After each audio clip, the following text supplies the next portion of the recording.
Hi guys, Allie here with another bedtime story. This time we're going to read The Story and the Song, an introduction from Psalm 19 and Hebrews 1.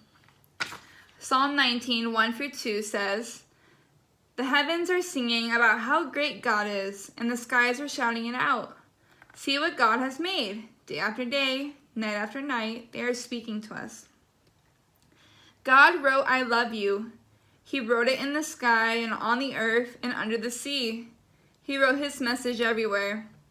Because God created everything in his world to reflect him like a mirror, to show us what he is like, to help us to know him, to make our hearts sing, the way a kitten chases her tail, the way red poppies grow wild, the way a dolphin swims.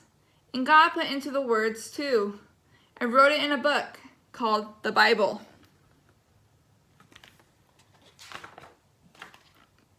Now, some people think the Bible is a book of rules, telling you what you should and shouldn't do. The Bible certainly does have some rules in it. They show you how life works best, but the Bible isn't mainly about you and what you should be doing. It's about God and what he has done. Other people think the Bible is a book of heroes, showing you people you should copy. The Bible does have some heroes in it, but as you'll soon find out, most of the people in the Bible aren't heroes at all. They make some big mistakes. They get afraid and run away. At times, they are downright mean. These are all the important people that's mentioned in the Bible. Now, the Bible isn't a book of rules or a book of heroes. The Bible is most of all a story. It's an adventure story about a young hero who comes from a far country to win back his lost treasure. It's a love story about a brave prince who leaves his palace, his throne, everything to rescue the one he loves. It's like the most wonderful of fairy tales that has come true in real life. You see, the best thing about this story is it's true. There are lots of stories in the Bible, but all the stories are telling one big story. The story of how God loves his children and came to rescue them. It takes the whole Bible to tell his story. And at the center of the story, there is a baby. Every story in the Bible whispers his name.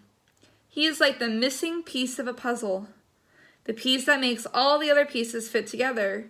And suddenly, you can see a beautiful picture. And this is no ordinary baby. This is the child upon whom everything would depend. This is a child who would one day, but wait. Our story starts where all good stories start, right at the very beginning. In the beginning, there was nothing. Nothing to hear, nothing to feel, nothing to see. Only emptiness and darkness and nothing but nothing. But God was there, and God had a wonderful plan. "I'll take this emptiness," God said, "and I'll fill it up. Out of the darkness, I'm going to make light. And out of the nothing, I'm going to make everything."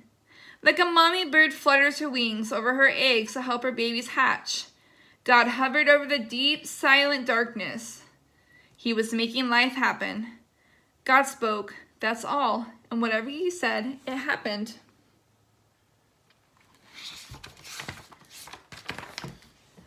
God said, "Hello, light," and light shone into the darkness. God called the light day and the darkness night. "You're good," God said, and they were.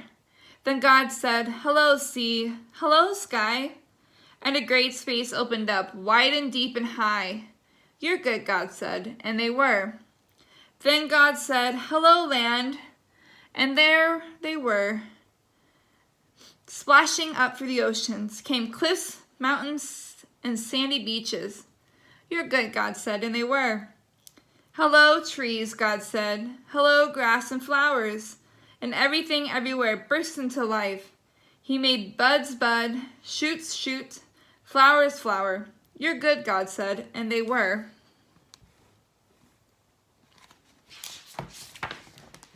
"Hello, stars," God said. "Hello, sun. Hello, moon."